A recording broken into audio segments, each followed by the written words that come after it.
কৰোনাৰ পৰিপ্ৰেক্ষিতত স্থগিত হৈ পৰা কাবিৰতী প্ৰতিবাদ পুনৰ সৰব হৈ পৰিছে। বিভিন্ন দল সংগঠন পুনৰ জঁপিয়াই পৰিছে কাবিৰতী প্ৰতিবাদত।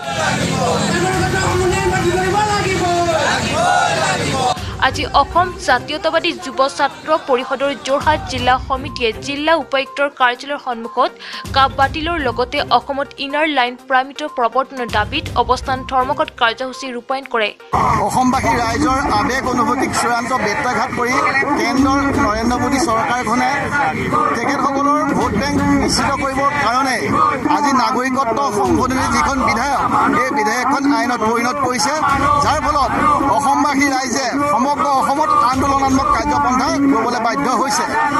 আজি আমি অসম জাতীয়তাবাদী যুৱ ছাত্ৰ পৰিষদ বা অসমবাসী ৰাইজে বিভিন্ন সময়ত দাবী জনাই আহিছোঁ যে 1971 চনৰ আগতে অহা যিখিনি অবৈধ বাংলাদেশী তেখেতসকল হিন্দুৱে হওক বা মুছলিমেই হওক তেখেতসকলৰ বাদে তাৰ পাছত যিসকল আহিছে তেখেতসকলক বিনা চৰ্তে ইয়াৰ পৰা বহিষ্কাৰ কৰিব লাগিব অসমৰ পৰা।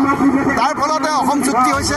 অসম চুক্তি হোৱাৰ পৰিপ্ৰেক্ষিতত নৰেন্দ্ৰ মোদী চৰকাৰখনে তেখেতসকলক ভোট বেংক কৰিবৰ কাৰণে অবৈধ হিন্দু বাংলাদেশীসকলক ৰক্ষণাবেক্ষণা দিবৰ কাৰণে আজি এই বিধেয়কখন তেওঁলোকে আইনত পৰিণত কৰিছে, যাৰ ফলত অসমবাসী ৰাইজ ৰাজপথলৈ ওলাই আহিছে আৰু অসমবাসী ৰাইজে দেশৰ সৰ্বোচ্চ ন্যায়ালয়ত গৈ গোচৰ তৰিছে।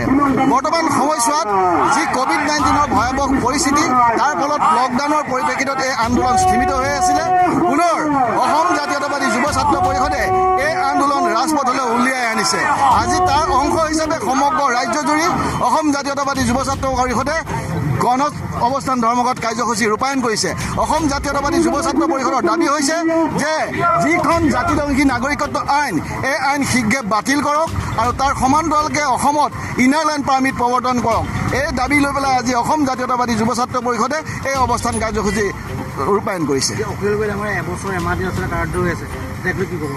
আপোনালোকে চাওক, এই কথা জল পটপটকৈ প্ৰমাণ হৈ গৈছে যে তেওঁলোকৰ 21ৰ যিখন বিধানসভা নিৰ্বাচন আহি আছে, এই বিধানসভা নিৰ্বাচনত তেওঁলোকে খলঠেকত পৰাৰ ভয়তে আজি অখিল গগৈ ডাঙৰীয়াক পুনৰবাৰ তেওঁলোকে কাৰাৰুদ্ধ কৰি ৰাখিছে।